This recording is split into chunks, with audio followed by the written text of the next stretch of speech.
Welcome to Football Game Plan's FCS Kickoff, presented by the Connecticut School of Broadcasting. I'm Emory Hunt, the czar of the playbook, and welcome to our 2016 Southwestern Athletic Conference season preview.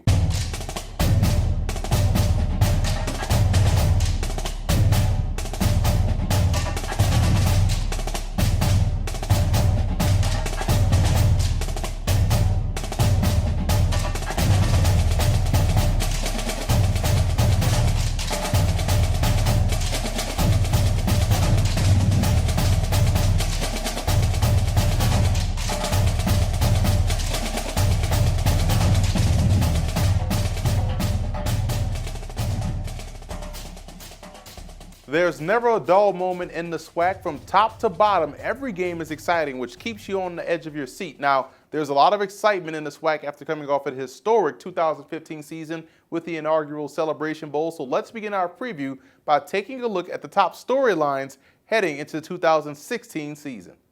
There were 3 coaching changes this offseason at Alcorn State, Jackson State, and Texas Southern. The storyline here is whether or not all 3 can be or will be successful in 2016. If we're being honest, I think they can. Fred McNair is replacing Jay Hobson at Alcorn.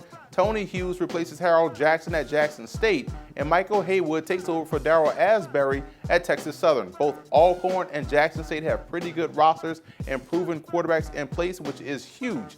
Texas Southern isn't as talented, in my opinion, as the others. Therefore, it'll be tough for Coach Haywood to hit the ground running. But he and the other hires, I believe, are the right men for the job and will get their programs heading in the right direction. The road to the Celebration Bowl is another storyline to watch, as last year in the inaugural game, Alcorn State was the SWAC representative after defeating Grambling in the SWAC championship game. This year, there are 6 teams that I think have a legit shot to make it to Atlanta this year, which again, like I mentioned earlier, will make games very exciting week to week in the SWAC. Now, the Celebration Bowl will take place in Atlanta at the Georgia Dome December 17th on ABC. Prairie View will play in a brand spanking new stadium this year. The Panthers' new $61 million stadium will hold 15,000 seats with room to expand that number if need be to more than twice that size. Now, Prairie View opens up the new stadium on September 3rd versus Texas Southern in the Labor Day Classic, marking the first time this game will be held on their campus.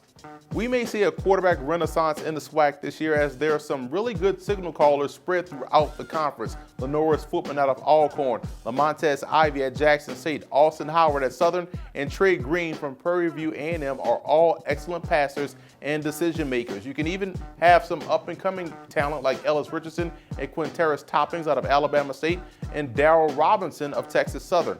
Grambling replaces an all-SWAC performer in Jonathan Williams with Ole Miss transfer Devontae Kincaid, who was a highly sought-after prospect coming out of high school. And that's a lot of good quarterbacks, and when there are good quarterbacks, there'll be highly competitive teams as a result.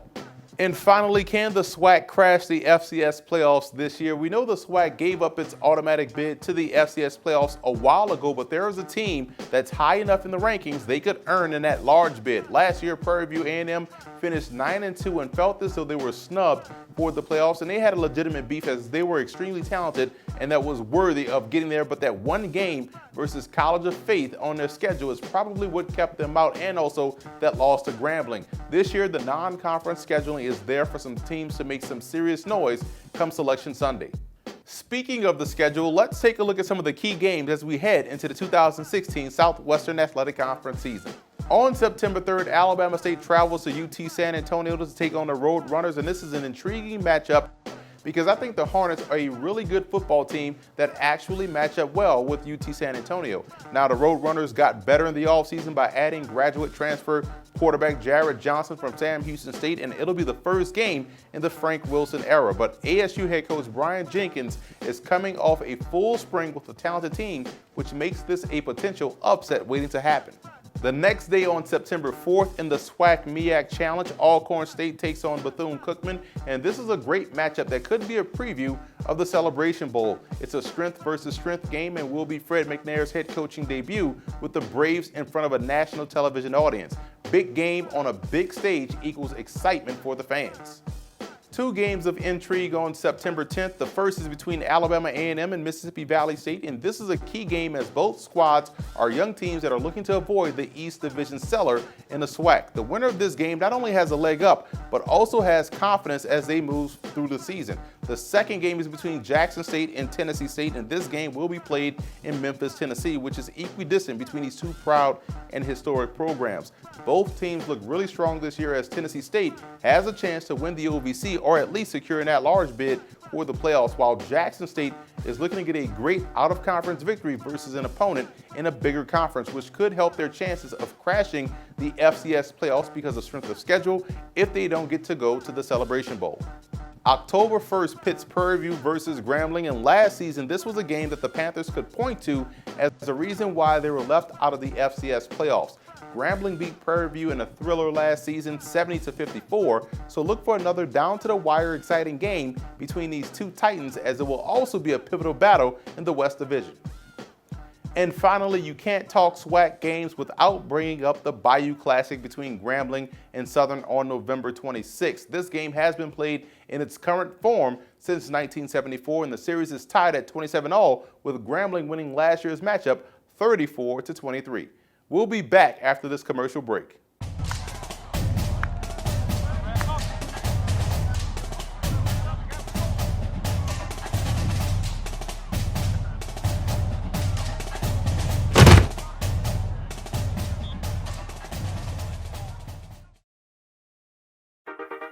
New York City is the largest market for broadcast media. It's the epicenter for the TV and radio industry.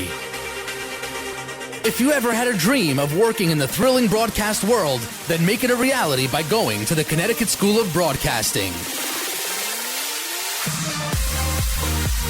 CSB has helped numerous people get a job with hands-on training and a learn-by-doing mentality. You will learn all of the high-tech equipment in the TV and radio studios.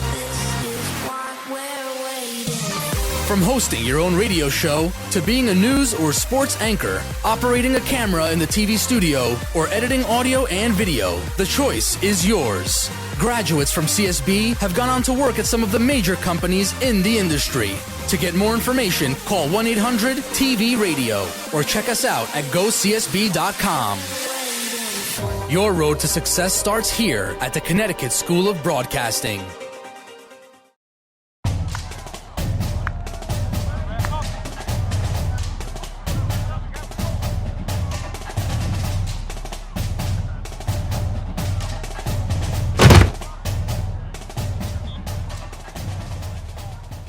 Welcome back to the FCS Kickoff as we were previewing the Southwestern Athletic Conference, and I've already mentioned how the quarterbacks in the conference are talented and also look promising, but it's not just limited to the signal callers, as there are some outstanding football players spread across the SWAC.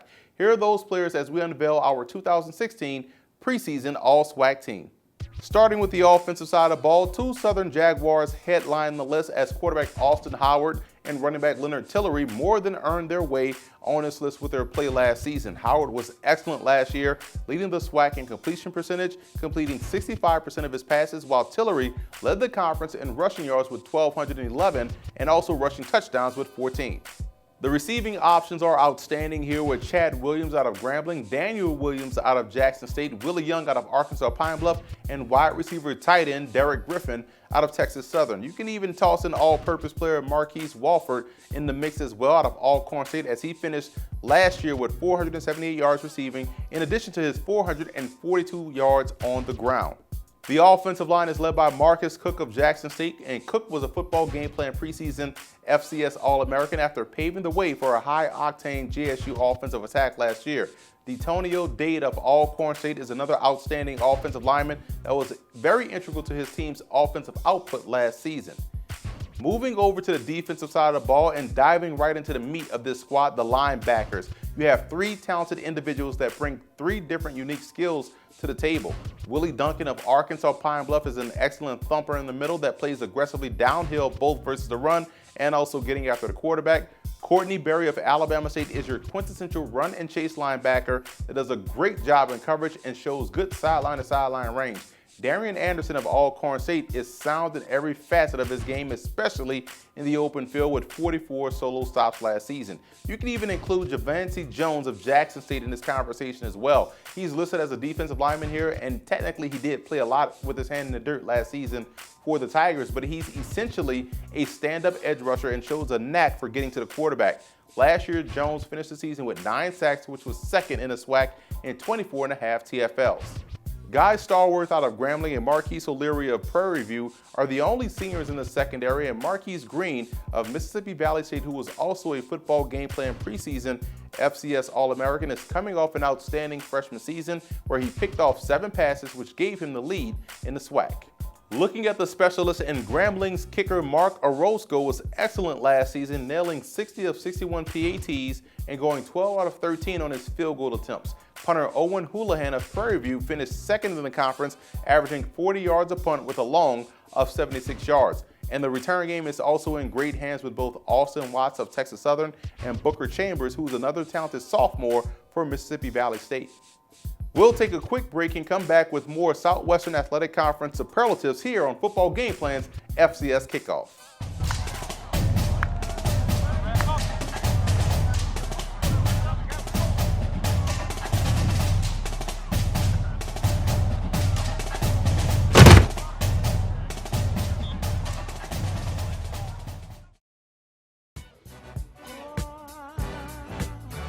Well, for me, I think, it kind of keeps the big picture in context.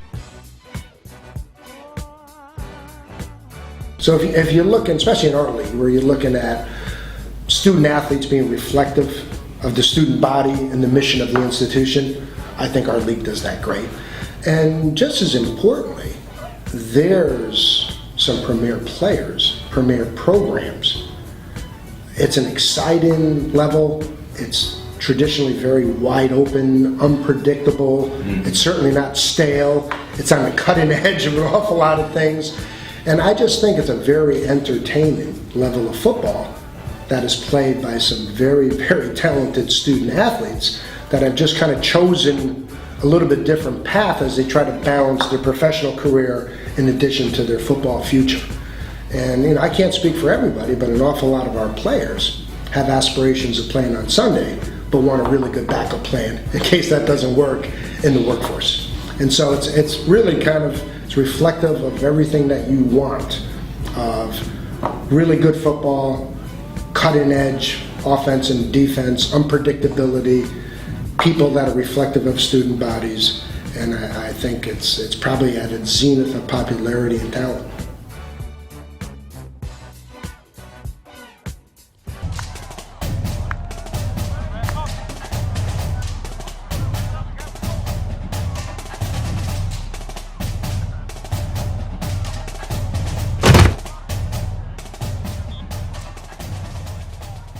Welcome back to the FCS Kickoff presented by the Connecticut School of Broadcasting. We are handing out conference superlatives for the Southwestern Athletic Conference, and we'll jump right into it by taking a look at the best of by position, starting with the quarterbacks. I think both Jackson State and Grambling have a tie for the best group of quarterbacks in the SWAC. JSU has a premier talent in Lamontez Ivy, who despite playing in only 8 games last year due to injury, was still able to toss 15 touchdown passes and completing 60% of his passes in the process. He's backed up by some talented depth in Jaron Morikawa and incoming freshman Jawan Adams, who looks like a star in the making. Grambling loses a talent in Jonathan Williams, but will replace him with Ole Miss transfer Devontae Kincaid. Now, Kincaid was a talented 4-star recruit out of Dallas Skyline High School, and the 6'1", 200-pound signal caller is a dual-threat athlete that'll also keep Grambling's offense amongst the SWAC's best. They also have a hidden gem in redshirt freshman Jamie King. The 6'3", 210-pound King has an amazing arm and the deep ball accuracy to force defenses to cover the entire field. We have another tie for the best backfield in the SWAC between Grambling and Alcorn State, and both teams enjoyed tremendous rushing seasons last year. And excluding the rushing numbers of quarterback Lenoris Footman, who rushed for 1,000 yards, the Braves have a talented trio of Aaron Baker, Ashton Hall, and DeLance Taylor. Now, Baker is the lead dog and should be amongst the SWAC's top rushers again this season. For Grambling, Martez Carter and Justin Kelly form a strong 1-2 punch as the duo combine for nearly 1,600 yards on the ground. Carter averaged an eye-popping 7.9 yards a carry. The receiving core of Prairie View A&M stands alone as the best in the SWAC. Both Kadaro Hodge and Nick Petrie should put together outstanding numbers this season, as they are the two true wide receivers on the roster. I say that because last year's running back wide receiver Jonta Hebert led the team in receiving. Also, you have to look at big wide receiver Raymond Jackson, who can essentially be considered an H-back. Jackson finished 5th on the team in receiving, and the Panthers also boast an impressive duo of true tight end talent in Cameron Smith and John Allen. Both Alcorn State and Southern can lay claims to having the best offensive line in the SWAC. The Braves' run game and subsequent success was powered by an offensive line that averages 6'4", 320 across the board. Detonio Dade and Edric Thigpen are two of the cornerstones up front of the front five. Now for Southern, it's more about the athleticism with guys like Terrell Lee and Jamal Bolden leading the way. The Jags do a great job in pass pro and also getting movement both laterally and downhill in their running game. They were a big reason why both quarterback Austin Howard and running back Leonard Tillery were amongst the best at their respective positions last season. The Jags only allowed a SWAC leading 11 sacks last year. The Panthers of Prairie View A&M gets the nod for the best defensive line in the SWAC. Prairie View finished last season with 21 sacks and 3rd in rush defense. They returned 3 impact players this season. Rush end Willie Green and defensive lineman Devon Reed and James Harper combined for 19.5 TFLs and 6.5 sacks. At linebacker, I think Alabama State has the best core in the conference. They are led by Courtney Berry, who's a 3-time All-American, who finished last season with the team and conference leading 130 tackles. Surrounding him are guys like Marquise Parker and Johnny Garner, who are extremely talented defenders as well. Keep an eye on incoming freshman Darren Johnson, who has the talent to see playing time early, and this group is one that should lead the SWAC once again. Travel down to Baton Rouge and you'll find the best secondary in the SWAC. The Southern Jaguars secondary is extremely solid across the board. Danny Johnson, who's a preseason all-conference performer, finished 1st on the team with 3 interceptions. Andrea Augustine and Jamar Mitchell are also sound in coverage as well. Moving over to the specialists, the Texas Southern Tigers boast a solid special teams unit. From the coverage to the return game, kicker Eric Medina was great on kickoffs last year, averaging 55 yards per kick with 10 touchbacks. Austin Watts averaged 27 yards per return and gave the Tigers offense good field position to work with. When you look throughout the history, you'll see some great NFL players that come from the SWAC, a lot of which ended up in the Pro Football Hall of Fame. Now, I'm not saying that this group is of the Hall of Fame caliber, but what I'm saying is that there's a lot of NFL talent coming out of the conference this year as we take a look at some of the prospects you want to keep an eye on for the 2017 NFL Draft. I would say that the defensive talent coming out of the SWAC this season is much more defined than their offensive counterparts. You look at the linebackers on this list, Javancy Jones, Courtney Berry, and Willie Duncan are top-level talents with some versatility. Jones is a guy that can really get after the quarterback and shows the ability to drop in the short coverage area. Berry is a guy that I think can be an excellent strong safety as a pro because of his range and coverage skills. And Duncan can serve as an inside backer in both the 4-3 and 3-4 defense. Quarterback Lamontez Ivy is arguably the best pocket passer in the SWAC, and if he can stay healthy this season, look for the 6'2", 230-pound passer to put up some amazing numbers and find himself in an all-star game come January. His teammate Marcus Cook is one of the best linemen in the FCS who has the ability to play either guard or center and excel equally. We'll take a break and come back to wrap up our 2016 Southwestern Athletic Conference season preview.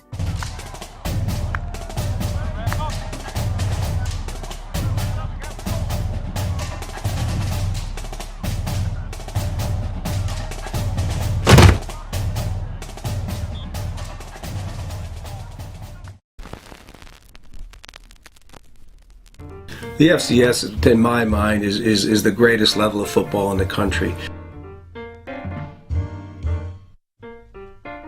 It doesn't necessarily always have the resources, the glitz, the glamour of the FBS level, but the FCS is a level that I think plays outstanding football. It's extremely competitive.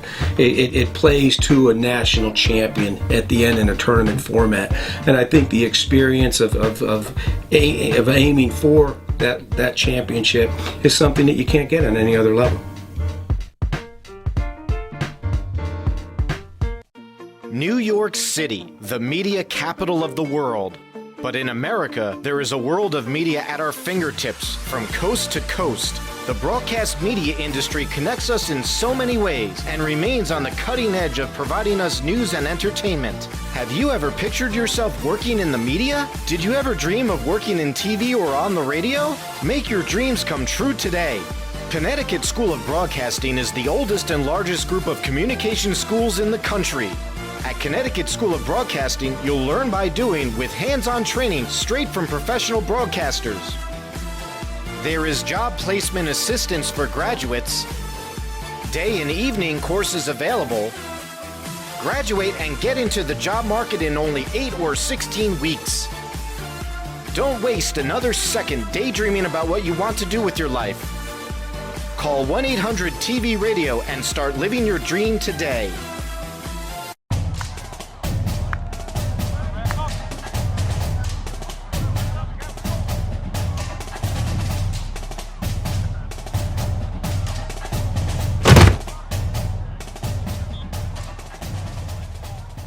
Welcome back to Football Game Plan's FCS Kickoff, presented by the Connecticut School of Broadcasting. I'm Emory Hunt, the czar of the playbook, and we're at the moment of the preview where it's time to give our predictions for the SWAC. Let's start in the East Division with Mississippi Valley State at number 5. I see the Delta Devils as an improving team, and I think the perimeter talent is there to be successful on both sides of the ball. The next step they have to take is in the trenches on both sides. Now, Valley had problems last season protecting the quarterback, giving up the most sacks, 43 in the conference, and also pressuring the quarterback, only getting to the QB 8 times, which is dead last in the conference. If they're able to improve dramatically up front, look for head coach Rick Kamegi's 3rd season to be his most successful in Itabena.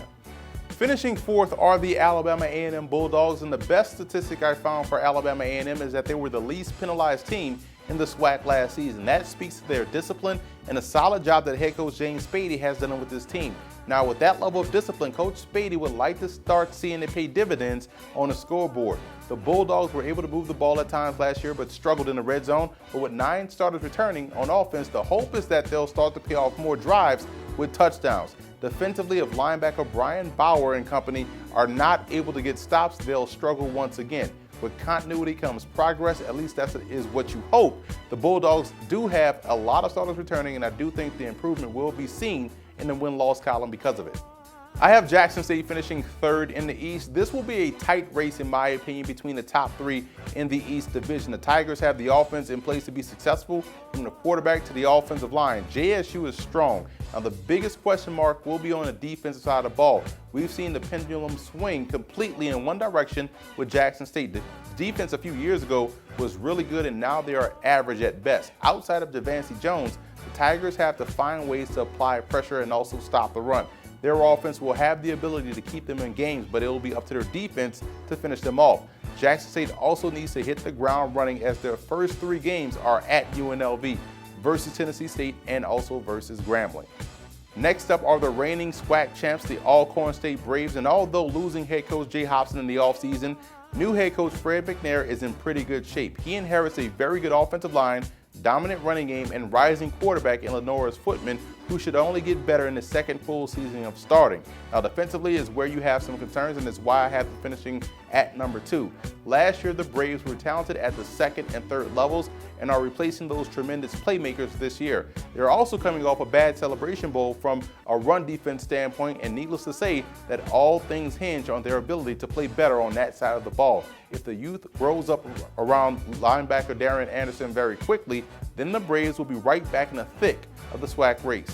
At number 1 in the East Division are the Alabama State Hornets. I think the biggest thing for this squad this year was the extra practice that they got in the spring. Remember, last year in head coach Brian Jenkins' first season, the Hornets' spring practice was taken away due to APR violations, and the team still ended up with a 6-5 record.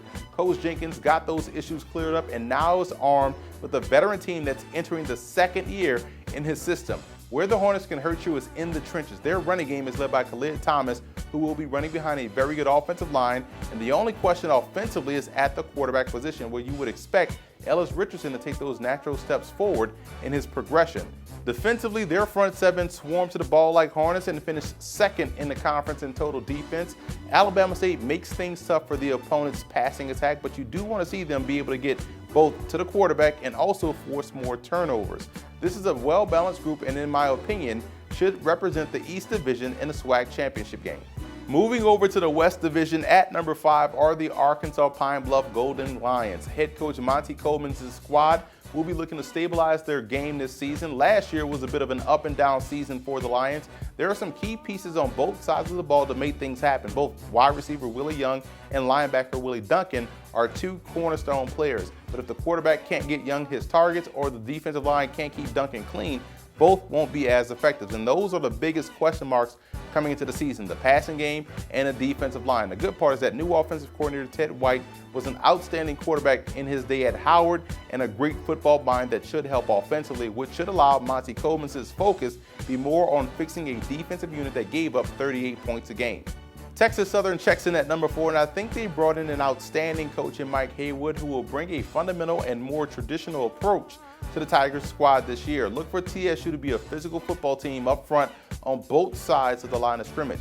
Offensively, there's a lot of promise with quarterback Avarian Hurts, preseason football game plan All-American wide receiver / tight end Derek Griffin, and running back Darrell Robinson.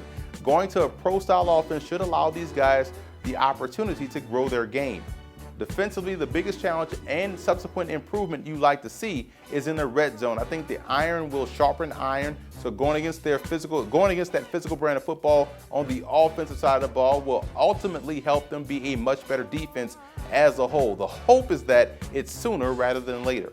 Despite not having spring practices, the Southern Jaguars should still be a good bet to make noise in the West Division. The Jags offense should be stellar. The battery is still intact with quarterback Austin Howard and running back Leonard Tillery. The offensive line is one of the best in the SWAC, and defensively, the second and third levels will once again shine. Linebacker Aaron Tiller finished 2015 with 10 sacks. Fellow backers Rashad Turner and Kentavious Preston combined for 102 tackles, 14.5 TFLs, 3 sacks as well. Now, there are 2 major concerns for the Jaguars as they enter the season. First, the defensive line, as they lost some key talent up front.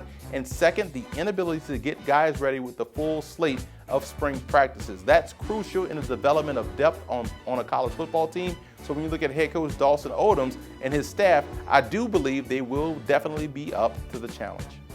Second are the Prairie View A&M Panthers, and I really like the foundation they laid last year with their 9-2 record. Head coach Willie Simmons has a veteran team at his disposal with 17 returning starters, and there's a lot to like about quarterback Trey Green, as the senior threw 21 touchdowns to only 6 interceptions last season, and his 2 top receivers are back in the fold. Replacing Jonta Hebert and 3 offensive linemen does give you a little bit of cause for pause because those stars made the entire offense dangerous. Now, maybe they won't average 44 points a game again, but I do think 30 is definitely doable. Defensively, 10 defensive starters returned from a team that found ways to stifle opponents inside the red zone. Their strength on that side of the ball is along the defensive line, which is the best in the SWAC. The front end helps out the back end, and Marquise Leary and Will Skinner should be able to find themselves around more passes this year. The Panthers open up a brand new stadium and it will be rocking. The hope is that they'll fare much better this year at the end of the regular season, as it's postseason or bust.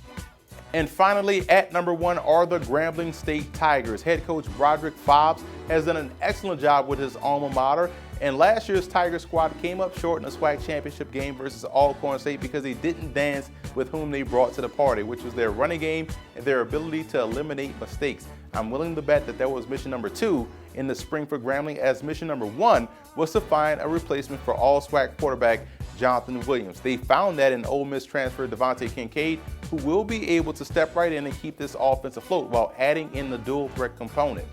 Defensively for the Tigers, they are sound at every level. Defensive back Guy Stalwart shows tremendous leadership and the ability to generate big plays. Now, where Grambling will also be able to win some games is with their special teams, with football game plan preseason All-American kicker Mark Orozco being able to avoid those pitfalls early in the season, I believe, should have the Tigers once again playing for a berth in the Celebration Bowl.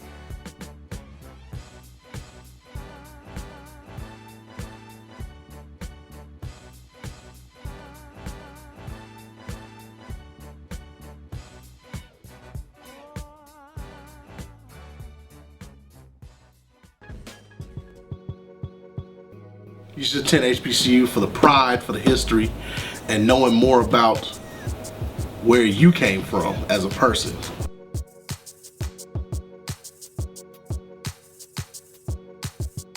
So always have pride in the place that wants you.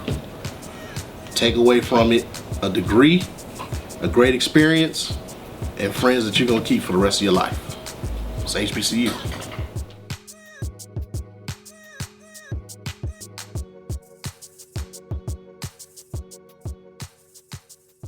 So that's it for our 2016 Southwestern Athletic Conference season preview. For more of our FCS previews, visit our website at footballgameplan.com/FCS Kickoff. Make sure to check out the FCS Opening Drive radio show every Friday, 10 a.m. Eastern Time with host Luke Diamond and myself. You can download the app for free on Google Play and also on iTunes. The call-in number is located on the screen right now and also where you can listen online. And be sure to follow us on all of our social media accounts. Also check out the website at footballgameplan.com/FCS Kickoff.